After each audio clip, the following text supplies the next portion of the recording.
hey, look, I'm dumb just like you guys. It's stupid. Nobody should do that. Nobody. So just condemn it. He's a Democrat. I condemn him. He was a Republican.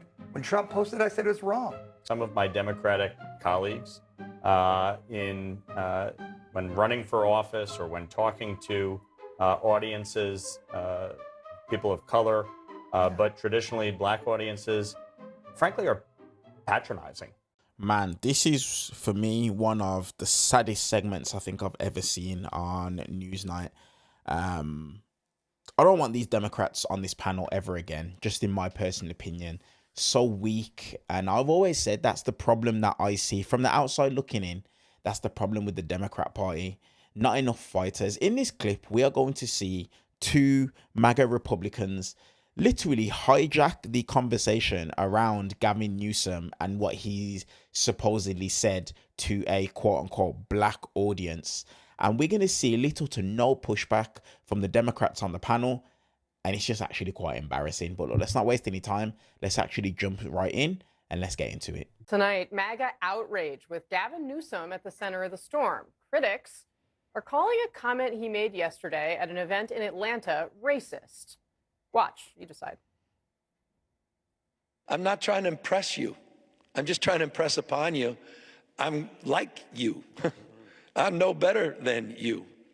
You know, I'm a 960 SAT guy.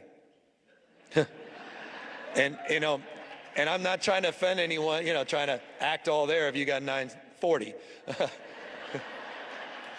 But literally a 960 SAT guy. I cannot, you've never seen me read a speech because I cannot read a speech. My dyslexia, I haven't overcome dyslexia. I'm living with it.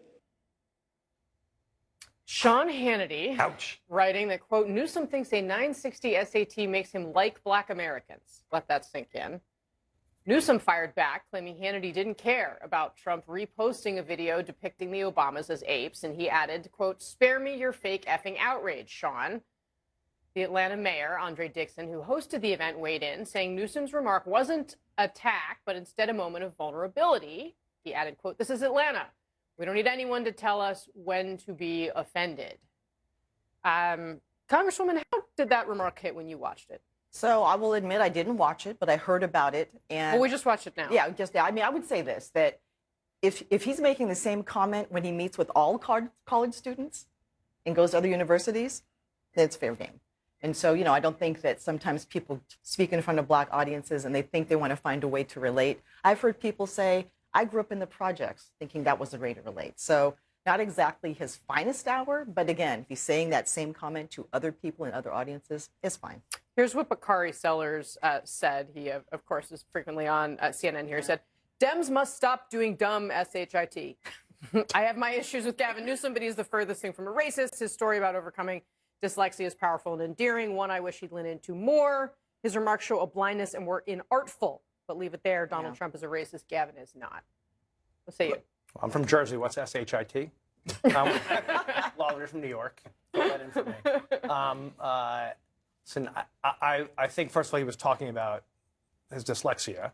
And I think that was a big deal that he was talking about that. And there are a lot of kids out there I know who will hopefully look at him and say, well, I also could be the governor of a state and maybe run for president one day. I think he was totally right to bring up what was said about the Obamas and the apes, which was, to say offensive, is a huge understatement, right? And so, yeah, I mean, I think I'll defer to you on what you said, but the bottom line is, you know, I think people try to manufacture a fight when there isn't one, and I think we shouldn't manufacture a fight here. I mean, Just, come on.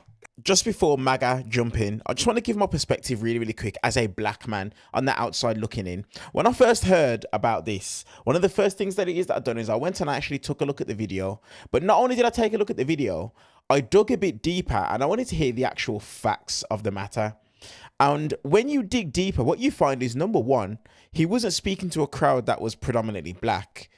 He was speaking to quite a diverse crowd, first and foremost. So no, he wasn't trying to talk down on African Americans. That's the first thing. Secondly, my thought process is this.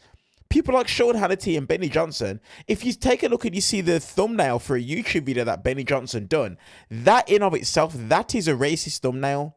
The fact that Sean Hannity instantly jumped to saying that black Americans is who Gavin Newsom was speaking about, that in of itself, that is racist. Not what Gavin Newsom said. But this is exactly what it is that these guys just said. They're manufacturing outrage when there's no outrage there to be had. And I think it's absolutely ridiculous. And I really think that Dems need to lean into this, expose this for what it is, because no one was speaking to African Americans except Sean Hannity and Benny Johnson. Guys, come on. I just listened to this for the first time. It's offensive. It may not be racist, but let's acknowledge it was insensitive. It was stupid. It was, as Bakari said, S-H-I-T. It was dumb. It's racially insensitive to go there and say, hey, look, I'm dumb just like you guys. It's stupid. Nobody should do that. Nobody. So just condemn it. He's a Democrat. I condemned him as a Republican. When Trump posted it, I said it was wrong. So I'm not going to say Gavin Newsom it's terrible. You shouldn't do it. Just come out and say it. Hey, I effed up. I shouldn't have done it. Look, I was one of the first Republicans to condemn that post by the president and call for it to be taken down. I think oftentimes some of my Democratic colleagues when running for office or when talking to audiences, people of color, but traditionally black audiences, frankly, are patronizing and talked down to. And, Kathy Hochul was in the Bronx saying, kids in the Bronx who are black don't know how to use a computer. What? They often put their foot in their mouth, and I think they get a free pass because they're a Democrat. But frankly, I don't care what party you belong to. Wrong is wrong. Yeah, and no twister here. No matter what he's trying to say, I understand he has tried to overcome dyslexia and power to him. But trying to somehow insinuate that he's like you because you're somehow less than or incapable of is a pretty stupid way to run for president. Here, we did put together, Congresswoman, the point that you made was, well, if he says this in front of all audiences, then it says less about perhaps what he was doing. He's just in that trying to relate to moment. people. Yeah. Here are a couple of other times when the governor used this line about his SAT score in the past. Watch. Got a baseball coach that called me and allowed me to get to a four-year university. I was joking with you before we started, 960 SAT. The ugly truth about my challenges with reading. I'm not shy or, embarrassed about my 960 SAT score. I thought this guy might run for president. I have no idea. The idea that a guy who got 960 on his SAT that still struggles to read scripts that was always in the back of the classroom, the idea that you even throw that out is in and of itself extraordinary. That's fine to talk about yourself and your own shortcomings, but to somehow insinuate when talking to a black audience, I'm just like you, I can't read. I'm sorry, that's insulting. The difference. And to somehow sweep it under the rug because he's a Democrat, if Donald Trump said that, oh my God, the outrage, and you all know it. Eric Erickson, who's of course a conservative commentator from Georgia, he did say this. Gavin Newsom was not telling a group of black voters he was like them and had a 980 SAT. He was trying to relate to white middle-class people in a mostly middle-class crowd. But the reality remains, of course, he's sitting across from a black moderator. He was talking to the black moderator. I'm sorry. I just, sometimes we all got to call out our own party when stuff happens and not try to sweep it under. Yeah, and I was going to say that, I don't think I've heard racist things come from Republicans and Democrats too. And people just put their foot in their Remember mouth. Joe Biden's 7-Eleven comments? Yeah. I mean, come on. Or you ain't black if you don't vote for me. Yeah. What? I mean, All come right. on. I guess we're into the, yeah. I'm sorry. The two Democrats that are there should be ashamed of themselves. That is the weakest I've ever seen. Because number one, when he made the comment, he was looking at the crowd, clearly talking to the crowd. This is so manufactured. I cannot even believe that they've been able to get away with this. Number one, if Donald Trump would have said it, The reason why people would have instantly assumed that he's racist is because of his long history with racism. That's the first thing. He has a long history with racism. Everybody knows it. That is a fact.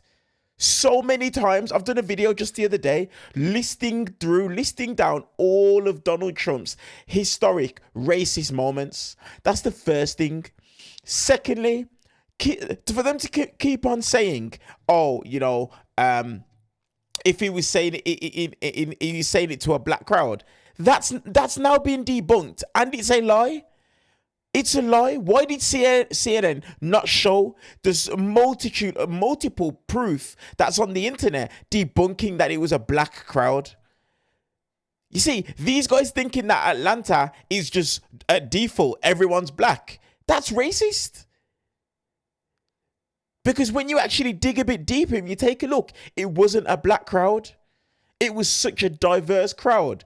It was not a black crowd. So these guys are manufacturing outrage for no reason. Why? Because they've got nothing else to speak about at the moment. So when they see a little moment, that is what they have to do. But don't you guys think it's ironic? These guys have more energy for Gavin Newsome saying what it is that he said, as opposed to Donald Trump actually posting a racist picture. And this is what the problem is for me. I'm a black man that lives in the United Kingdom. Okay, I live in the United Kingdom. But the thing for me is this. Whenever anything happens like this, or Donald Trump does something or says something racist to a minority or a person of color, a few weeks later, it's completely gone. It's disappeared. But if something bad was to be said against other communities, that individual will be cancelled, done for. That's exactly what would happen. And this is what the issue is for me. It's so frustrating when you see stuff like this, because Donald Trump can post a racist image of the former president of the United States and the former first lady. And a couple of weeks later, we move on. That's just Donald Trump. It's just what it is that he does. But Gavin Newsom actually relates to a lot of people, because think about it. There's going to be a lot of people in the United States that have below a 960 SAT score. And he then relates to those individuals. Then you have MAGA bootlickers like these two clowns that are probably rich and wealthy individuals, and then tries to turn around and say that this is a situation. And try and turn around and say, oh, this is a situation where he's trying to talk down to people. It's embarrassing and it's completely disgusting. Let me know your guys' thoughts in the comment section below. And hit the subscribe button if you're interested in continuously hearing my perspective on things. And hit the thumbs up button. Appreciate you guys. I'll see you guys in the next one.